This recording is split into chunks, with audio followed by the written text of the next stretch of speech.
experience.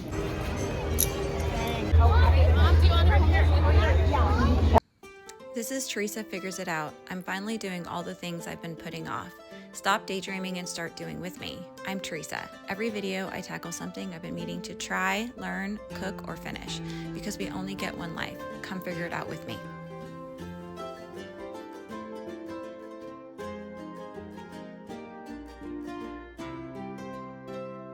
Hey, welcome back to my channel. Recently, our family of 5 spent a week in Southern California. If you haven't seen my previous videos in this series where I let ChatGPT design our beach and taco crawl, spent one full day at California Adventure Park and one full day at Disneyland, you should check those out on my channel. Soon I'll come out with another video detailing how I organize these trips and figure all this out. Today's video is a complete list of all the food and sights from our entire trip. First up, we started in Anaheim, where we ate lunch at the Anaheim Packing District, one of the remaining historic citrus packing buildings in Orange County.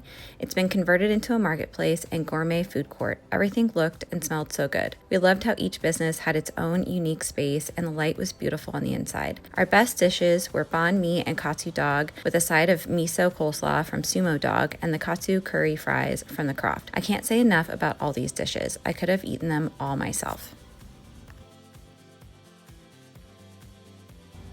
Next, we headed to In-N-Out Burger for a truly California experience. We ordered all the classic items like cheeseburgers, fries, and shakes because it was our kids' first time. They loved the experience of eating in.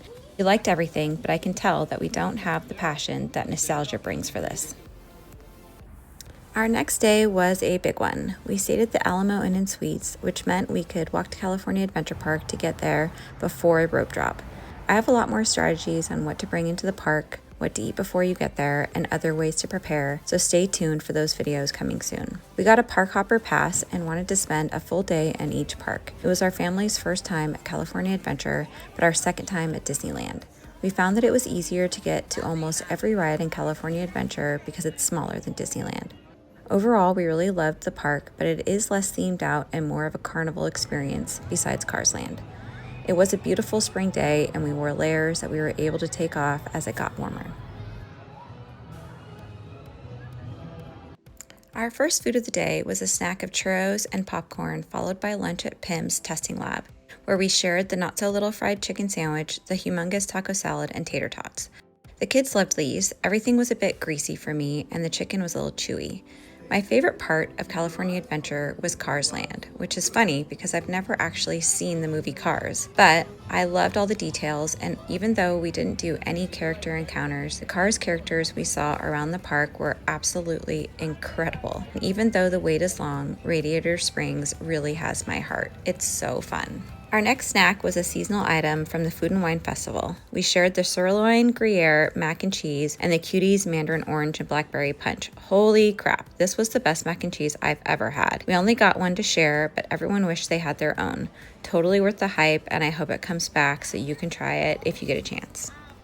We had ridden almost everything we wanted in California Adventure by mid-afternoon, so we headed over to Disney to hit a few lightning lanes before heading back over to end our day at California Adventure Park.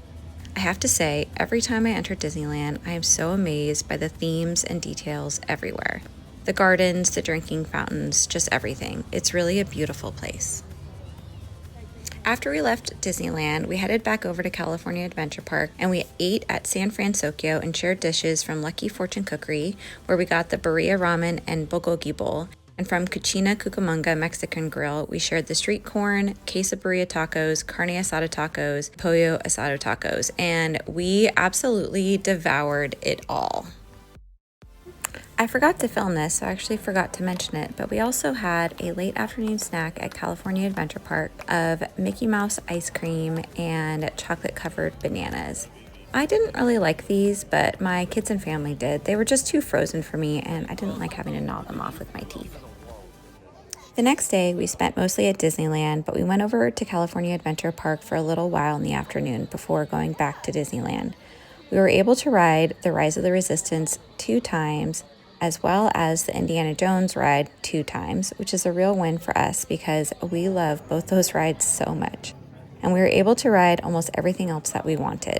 There was a few things that we missed, but for the most part, we did really well. My face was buried in the app, and picking lightning lanes and ordering food, but it was worth it. As a family of 5 with kids between 9 and 13, it's hard to find activities that we all enjoy equally, but Disneyland really impresses each of us and brings out our sense of wonder. For a late morning snack, we had the giant turkey leg and garlic cheesy brat from Edelweiss Shack. We were not fans of the turkey leg. We wanted to try them because they seem iconic, but it was hard to eat. After we rode the Matterhorn, we got a 70th anniversary special Matterhorn macaroon, and we fought over every crumb. We had a late lunch in Adventureland at the Tropical Hideaway. We shared the bao buns and lumpia, and the kids got Dole Whip for dessert. None of this was a disappointment. Seats were limited, even at off lunchtime. After lunch, we headed over to California Adventure to hit some of our favorite rides, mainly Radiator Springs and the Incredicoaster, which we were able to ride using the single rider lines. After that, we finished our night at Disneyland, crisscrossing through the park, riding all our favorites before having dinner at the Hungry Bear Barbecue. We shared a barbecue platter, chicken tenders, corn ribs, beer-battered fries, and a Monte Cristo sandwich from the Royal Street Veranda. Our favorites from this was the Monte Cristo, the beer-battered fries, and the pickled veggies. I'm not that into barbecue. I mean, I like it a lot, actually, but I know it's a religion for some folks. But this wasn't my favorite barbecue meat that I've ever had. I love the seating in the Hungry Bear Barbecue. You are right between the train and the canal, and they have tons of different sauces to try. We ended our night with more rides and dessert courtesy of Mickey Beignets. Don't forget to hold the bag while you shake it. Sadly, we left Disney the next day. It was hard to say goodbye, and we definitely had the Disney hangovers. Our next adventure was a slow, all-day drive up to Los Angeles. We decided to let ChatGPT plan our drive and gave it the prompts that we wanted to visit the best SoCal beaches on the way and eat a bunch of tacos. Our first stop was only 15 minutes from our hotel, which was Huntington Beach. We watched surfers, walked the Huntington Beach Pier, and stopped for an early lunch at Normita's taco shop. The fish tacos were super good, and I really liked their rice and beans and their sauces. Next, we headed to Newport Beach for a quick stop. The drive over was really beautiful, and I loved how close the houses and businesses are to the beach itself. Our third beach was Laguna. This drive from Huntington to Laguna was really amazing and was full of cliff bluffs and scenery. Of all the beaches we visited, this one was my favorite because the beach itself is narrow and it seems like a great place to spend the day with kids. We left Laguna and headed through the canyon. ChatGPT called this a necessary transitional drive because we had to head interior to hit I-405. Traffic started to pick up at this time, and it took us over an hour to get to Long Beach. The kids played at the play structure at Long Beach, and a nice person gave us his parking pass. From here, we had a second taco lunch at Holy Moly. The tacos at Holy Moly were incredibly delicious, and we loved the sauces. Our last beach of the day was Santa Monica. We ended up paying a lot to park, so we decided to spend a bunch of time here. A few of my kids and my husband swam while I sat and watched with my oldest. We also walked on the pier, saw a classic car show, and walked under the pier. I think walking under the pier was my favorite part. The light, the colors, and the sounds from the rides above was really special. The last thing we did on this day was drive the 16 miles to Los Angeles, which unfortunately took us 1.5 hours. ChatGPT had warned us to start earlier, but we decided to sleep in, and we faced the consequences. We only had one day in Los Angeles, which really isn't enough. There's so much to offer, and after our one day, I had FOMO, and I know that we missed out on so much. But with only our one day, we asked ChatGPT to again help to design a driving tour of Los Angeles. Neither my husband or I have spent much time here, and our kids had never been. We started our drive by going by the arena where the Lakers played. This was important to my husband. After this, we drove to Beverly Hills to catch the sign and drive down Rodeo Drive. This isn't really our vibe, but it was fun to see, and the park itself had really nice public bathrooms. There were also tons of tourists taking pictures of the sign, and I really enjoyed all the architecture. Our next stop was the Brea Tar Pits. My mom used to live in LA and had never visited the pits. and I've heard a lot about them over the years in pop culture. Shout out to The Simpsons. I really wanted to see them. This was a really unique experience. The grounds were beautiful, and we walked the little path, looking at each spot along the way. There's actually tar peeking up everywhere through the grass, which is usually marked by traffic cones. We parked on the street outside, and the tar even spills out there.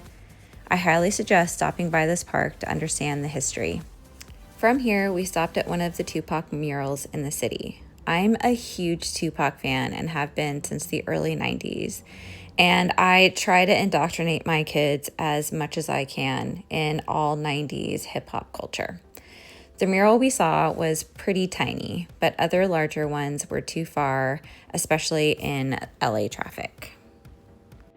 For lunch, we decided to keep the taco theme going and ate at Trejo's Tacos. I actually didn't know before we got there that these are owned by Danny Trejo, the actor.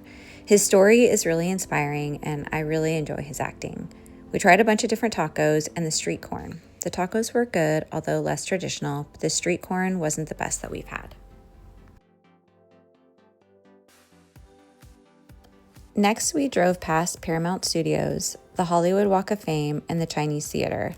I'm much more into movies and movie making than my family, so it was hard to keep everyone's interest by this point, which was honestly really annoying. We left the interior of the city and headed up towards the Griffith Observatory. I love this for many reasons. For one, LA is pretty flat and it made me slightly claustrophobic, and I needed to get up higher to understand perspective. And second, because my mom made me watch Rebel Without a Cause when I was in middle school. Parking was packed on this day, so we ended up driving past and finding a spot to see it from a distance.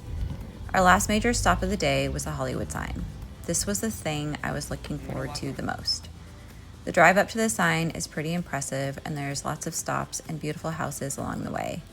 We were going to do a smaller hike initially, but when we got to the end of that hike, which gives you a view of the sign, we decided to head up after a tour group, which was going all the way up. This ended up doubling our total hike distance, which was fine for me and my husband, but my kids were not happy about it.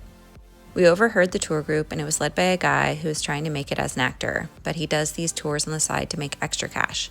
As we were heading up, we saw an LAPD helicopter come up the mountain and land next to the sign. The views from the top are incredible, and you can see down both sides to LA and into the valley where Burbank is. The tour guide said that this was the valley from Clueless, and he even did Cher's voice. It was a lot, although informative. We had dinner at Phillipe the Original, the home of the original French dip sandwich. I love French dips, so this was more for me than for anybody else. The service was excellent, and the building has a lot of history. Just like all the other times we've eaten, we ate every single thing on our plates. The next day, on the way to the airport, we got lunch at our last taco stop, Leo's Taco Truck. I think these tacos and holy moly were my favorites from the whole trip. I hope you enjoyed this video. Don't forget to subscribe and see what I'll figure out next. Come back to see me soon. Bye-bye. See ya.